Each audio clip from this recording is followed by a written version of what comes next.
The Redmi Notes have generally been the go-to phones in their price segment. Now that Redmi has taken the wraps of their much anticipated Redmi Note 10 series, and yes, it's now evolved into a series that's the Note 10, the Note 10 Pro, and even a Note 10 Pro Max. The very Apple-esque naming aside, what does the Apple of China have to offer? Well, let's start with the Redmi Note 10 Pro Max and check it out. By the way, there is an embargo on the review. Can't go live with it till the 11th. Yep, GSM Arena can, but Indian channels cannot.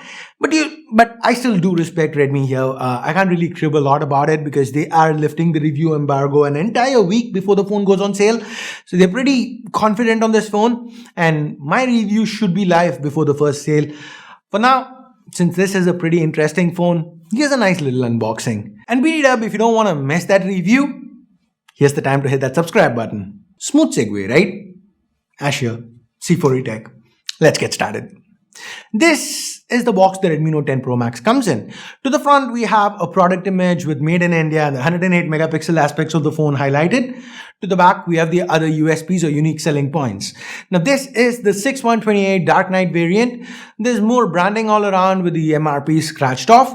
This phone was supposed to get to us before the launch, which is why they've scratched out the MRP. But by now, we know the pricing. Here it is on screen. Okay, enough with that. Let's cut through the seal and open up the box. We first have a cardboard insert. This contains a SIM ejector tool, information booklet, and a silicone case. Next, we have the Redmi Note 10 Pro Max itself. Taking the protective plastic off.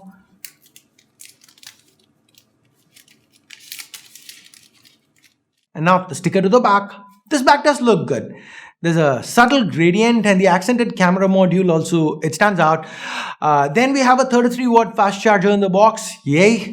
Finally, a USB Type-C cable. With that out of the way, it's time for us to take a look at the premiumest Redmi Note 10 series phone, the Redmi Note 10 Pro Max.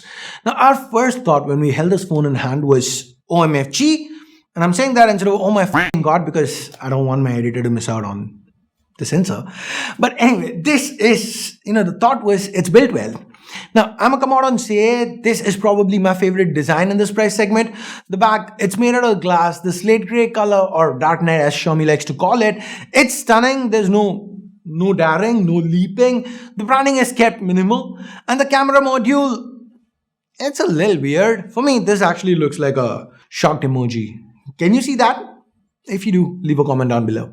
Anyway, we'll talk about the cameras a lot more in a bit. For now, let's continue to take a look around the device. The power and volume keys there to the right. The power button, it has a fingerprint scanner built in. So despite there being a Super AMOLED panel, it's still not an under-display fingerprint scanner. To the left, there's a triple card slot. So 2 SIMs, micro SD, that's always appreciated. The top houses a headphone jack, speaker, secondary noise cancelling microphone, and an IR blaster. So pretty packed. The primary mic, USB Type-C port and speaker, there is at the bottom. Flipping the phone around, we are greeted by this beautiful, gorgeous display. It's 6.67 inches, it's Super AMOLED, the resolution is Full HD+. The selfie camera, it's set in a centered punch hole and it's not too distracting. The screen itself has punchy, saturated colors, deep blacks, and pristine viewing angles. But the key highlight here, it's not just the fact that this is AMOLED, but it also happens to be a 120Hz refresh panel. Now, combine this with the dual speakers, which are quite loud, and the clear headphone jack output, it makes this a mouth-watering offering for media consumption. Redmi has managed to keep the entire thing sleek with a thickness of about 8mm and a sub 200 gram weight, despite the glass back and a 5020 mAh battery. Still, it's the Pro Max, right? So it's optimized for dual hand use, single hand usage, not that easy. For protection, we have Corning Gorilla Glass 5, just like on its predecessor, but glass back, so it's gonna pick up a hell of a lot of fingerprints and smudges. Now, a good build and a nice display would mean jack if what's driving it is not powerful enough, especially given the 120Hz refresh. Redmi seems to have packed enough horsepower under the hood, at least on paper. Now, this is the Snapdragon 732G, one of Qualcomm's newer 8nm premium mid-range chips. In our short time with the Note 10 Pro Max, the user experience felt smooth with little to no lag. I'll have more detailed information in my full review. For now, we quickly loaded up Call of Duty Mobile and found the experience to be rather satisfying. Didn't really come across any frame drops on the recommended auto settings. So this seems to be a solid step up in terms of performance. And rounding off the spec sheet is 6 or 8 gigs of RAM, 64 or 128 gigs of UFS 2.2 storage. The battery, like I said, 50-20 milliamp hour. The bundle 33-watt charger is supposed to get us from 0 to 60 in 30 minutes, 0 to 100 in about 75 minutes or an hour 15. Now with that, let's move on to what makes this Pro Max a Pro Max. The cameras. That's what Redmi seems to have maxed out here. The primary sensor is basically the difference between the Redmi Note 10 Pro and the Redmi Note 10 Pro Max. Interesting tidbit, globally, the Redmi Note 10 Pro Max is sold as the Redmi Note 10 Pro just with NFC extra. So that's my way of saying, hey, NFC is cut here. Now the primary sensor, it's a 108 megapixel f1.9 compared to the 64 megapixel sensor we get on the non-max variant. It seems to do an excellent job. There's a lot of detail in the shots. Colors are on point. At least those are my initial impressions. Then we have an 8 megapixel ultra wide, which has noticeably different colors, which I feel was a letdown.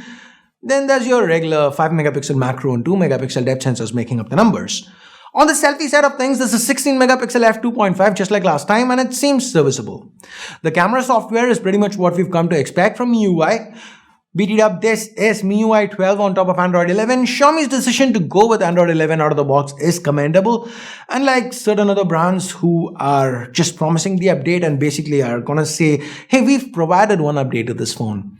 So Xiaomi not actually doing that and going with Android 11 out of the box means if they're going to claim one update, they're going to have to give something else. It cannot be Android 11. So anyway, MIUI 12 is something we've extensively covered already. So I'm just going to leave a card to that video. If you want more information on the software features, do check it out.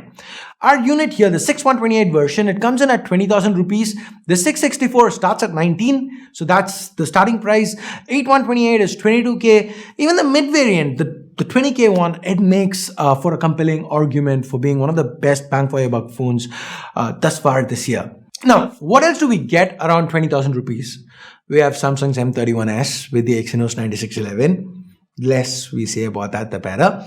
This seems to be a monster in comparison. Then there is the Realme 7 Pro priced at 20,000 rupees. Again, with a weaker 720G processor for the same RAM and storage. So by the looks of it, the Redmi Note 10 Pro Max seems to be a brilliant offering for the price. But I'll have more to say in my full review, which, like I said, will drop before the first sale. And I guess that's pretty much it for this quick little unboxing and hands-on, thumbs up, thumbs down based on whatever you felt about it. Subscribe, turn on notifications, hit that bell icon if you haven't yet. And thanks a lot for watching. Till next time, my name's Ash. You've been watching C4E Tech. And I'm signing off for now. You guys have a great day. Bye-bye.